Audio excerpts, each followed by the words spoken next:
नमस्कार, हिमाचल बुलेटिन में आपका स्वागत है। पेश है आज के समाचार। मुख्यमंत्री श्री जयराम ठाकुर ने आज शिमला में मीडिया के प्रतिनिधियों से बातचीत करते हुए कहा कि इस वर्ष सर्दी के मौसम में भारी बर्फबारी के बावजूद राज्य सरकार ने इससे प्रभावित क्षेत्रों में रिकॉर्ड समय में विद्युत और पानी की आपूर्ति बहाल की है।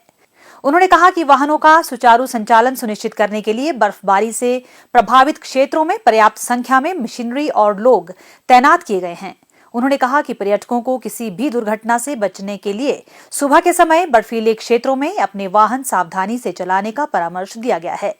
मुख्यमंत्री ने कहा, बहुत ज्यादा बर्फबारी के कारण स्पैन भी लंबा रहा और उसके कारण सड़कें अवरुद्ध हुई और कुछ जगह बिजली भी प्रभावित हुई और पेयजल योजनाएं भी। लेकिन मुझे इस बात को लेकर के संतोष है कि कम से कम बिजली रिस्टोर करने की बात जहां तक आ रही है, अधिकांश जगह बिजली रिस्टोर कर दी गई है। जहां सड़कों की बात भी आ रही है, सड़कें भी 80% से ज़्यादा जो मेन रोड्स हैं वो सारी की सारी जो है वो रिस्टोर कर दी गई है। और इसी तरह से पेयजल योजना है तो इससे भी ज़्यादा रिस्टोर हो चुकी है। अब की बार बर्फ़ ज़्यादा पड़ी है। बर्फ़ ज़्यादा पड़ने के साथ साथ में स्पैन भी बहुत लंबा रहा, उसके कारण थोड़ी कठिनाई ज़रूर हुई है। लेकिन डिस्ट्रिक्ट एडमिनिस्ट्रेशन ने भी बहुत अच्छा कोऑर्डिनेशन के साथ काम किया। पीडब्ल्यूडी डिपार्टमेंट, इलेक्ट्रिसिटी बोर्ड और उसके साथ साथ में आईपीएस डिपार्टमेंट ने अच्छी तरह से काम किया है।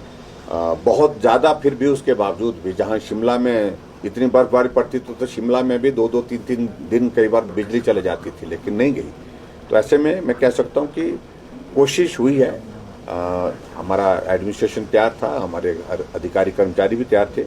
मुख्यमंत्री श्री जयराम ठाकुर के कुशल नेतृत्व में प्रदेश सरकार ने पिछले 4 वर्षों के दौरान अनेक नई योजनाएं एवं कार्यक्रम आरंभ किए हैं ताकि प्रदेशवासियों का व्यापक कल्याण सुनिश्चित किया जा सके।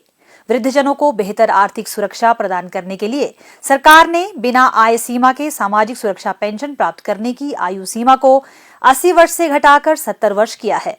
राज्य में 6,35,000 लाभार्थियों को सामाजिक सुरक्षा पेंशन प्रदान की जा रही है। पेश है एक रिपोर्ट।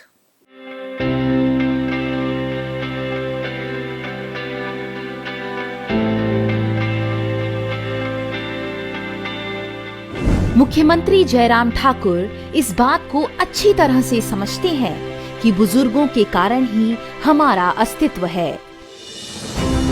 इसलिए वह इनके मान सम्मान का पूरा ख्याल रख रहे हैं। तभी तो उन्होंने मुख्यमंत्री बनने पर पहला फैसला बुजुर्गों के हित में लिया।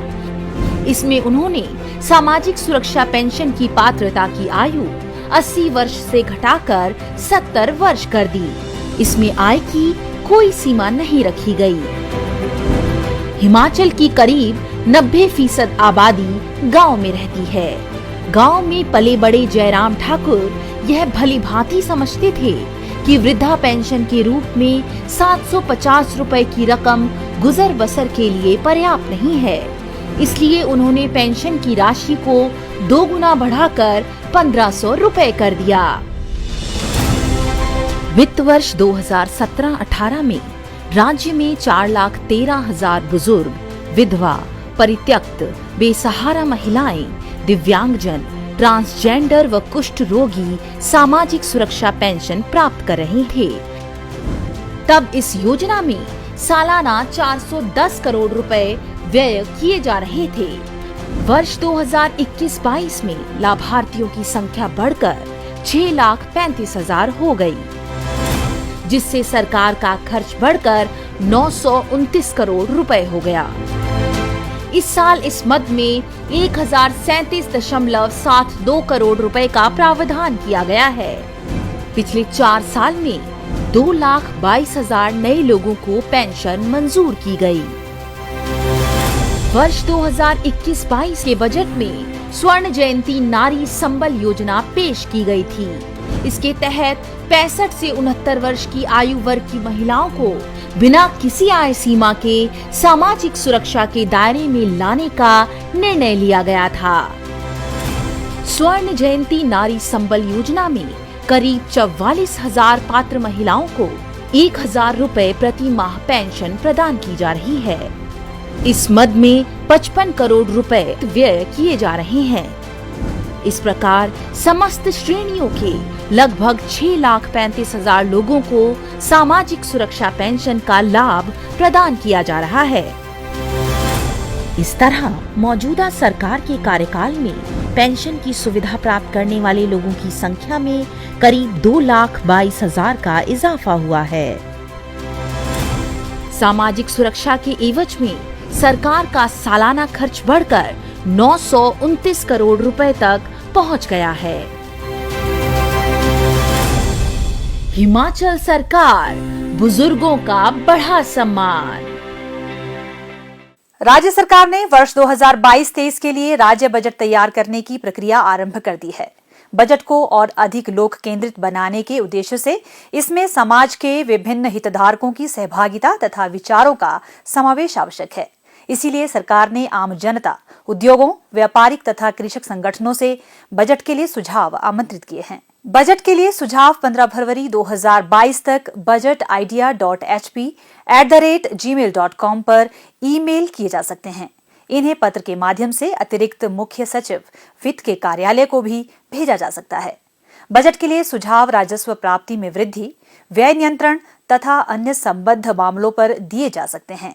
इससे बजट निर्माण में पारदर्शिता, खुलापन, प्रतिक्रियात्मक तथा सहभागी दृष्टिकोण को बढ़ावा मिलेगा। स्वास्थ्य एवं परिवार कल्याण विभाग द्वारा दोपहर 2 बजे जारी बुलेटिन के अनुसार प्रदेश में कोरोना संक्रमण की जांच के लिए आज 423 लोगों के सैंपल लिए गए, जिनमें से 19 लोगों की रिपोर्ट नेगेटिव पाई गई है, जबकि 398 लोगों की रिपोर्ट आना बाकी है। अभी तक 43,48,060 लोगों की जांच की जा चुकी है, जिनमें से 40,71,114 सैंपल की जांच नेगेटिव पाई गई है। प्रदेश में कुल 2,76,544 लोगों में कोरोना वायरस के संक्रमण की पुष्टि हुई है, जिनमें से 2,67,646 लोग इस बीमारी से ठीक हो चुके हैं और 4,848 व्यक्ति उपचाराधीन है। हिमाचल बुलेटिन देखने के लिए सब्सक्राइब करें YouTube channel IPR Himachal, follow करें ट्विटर @DPRHP, लाइक करें Facebook page information and public relations department Himachal Pradesh, visit करें वेबसाइट www.himachalpr.gov.in। इस अंक में इतना ही। कल फिर होगी मुलाकात। दीजिए इजाजत। नमस्कार।